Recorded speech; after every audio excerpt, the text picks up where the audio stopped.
પાટણના સાંતલપુર તાલુકાના કુરડા ગામના નકલી ડોક્ટરે 1.20 લાખમાં નવજાતનો કર્યો સોદો। પાટણ જિલ્લામાંથી નવજાતની સોદાબાજીનો મોટો પર્દાફાશ થયો હતો। નકલી તબીબ અને ફાર્માસિસ્ટે સાથે મળી 1,20,000માં નવજાત બાળકને વેચી માર્યું હતું। સાંતલપુર તાલુકાના કુરડાનો સુરેશ ઠાકોર નામનો નકલી તબીબ પાટણ જિલ્લા એસઓજીના હાથે ઝડપાયો હતો। પોલીસ તપાસમાં નકલી તબીબ સુરેશ ઠાકોરે એક નવજાતનો 1,20,000માં સોદો કર્યાનો પર્દાફાશ થયો હતો। નીરવ મોદી નામના શખ્સે નોંધાવેલી પોલીસ ફરિયાદ અનુસાર પાટણની નિષ્કા હોસ્પિટલમાં મેડિકલ ચલાવતા નરેન્દ્ર દરજીએ હોસ્પિટલમાં ઘણા અનાથ બાળકો હોવાથી તેમને દત્તક લેવાનું કહ્યું હતું। નીરવ મોદીએ હા પાડતા થોડા સમય બાદ નિષ્કા હોસ્પિટલમાં નોકરી કરતા અમૃત રાવળે નીરવ મોદીને ફોન કરી એક અનાથ બાળક આવ્યું હોવાનું કહ્યું હતું।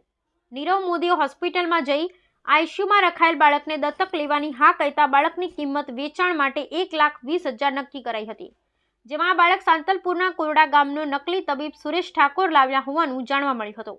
Bureau report Bhagirathsinh Jadeja, Santalpur, Patan. પાટણ જિલ્લાની અંદર રાધનપુર નજીક આવેલા સાંતલપુર તાલુકાના કુરડા ગામે બોગસ તબીબ દ્વારા જે રીતે બાળકોને વેચવાનો વેપાર થઈ રહ્યો છે, બાળકોને વેચવાનો ધંધો થઈ રહ્યો છે અને આ કિસ્સો પ્રકાશમાં આવ્યો છે। આ બહુ ગંભીર બાબત છે।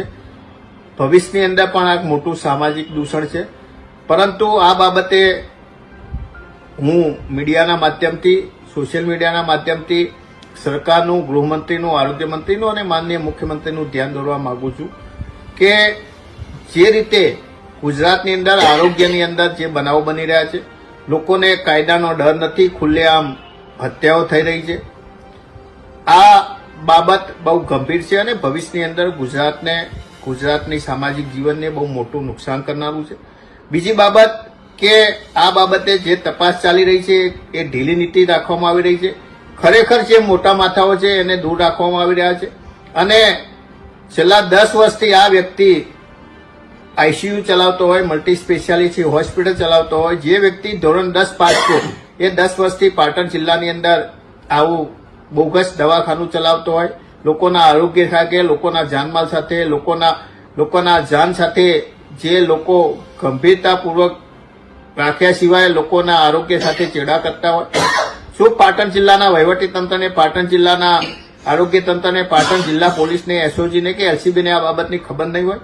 અને આ બાબતે તાત્કાલિક સીટની રચના કરવી જોઈએ। મને જે પ્રમાણે માહિતી મળી છે એ મુજબ 10 થી વધુ બાળકોનો વેપાર કરવામાં આવે છે। જો એ બાળક દીકરી હોય તો એના 5 લાખ રૂપિયા અને દીકરો હોય તો 10 લાખ રૂપિયાથી વધુની રકમ લઈ અને આ જે ગંભીર પ્રકારનું સામાયિક કૃત્ય કરી અને સામાજિક દૂષણ પેદા કરવામાં આવી રહ્યું છે। કોઈ પણ પક્ષ સાથે સંકળાયેલો વ્યક્તિ હોય, સરકારે છોડવો ના જોઈએ, ગંભીરતાપૂર્વક આની તપાસ કરવી જોઈએ।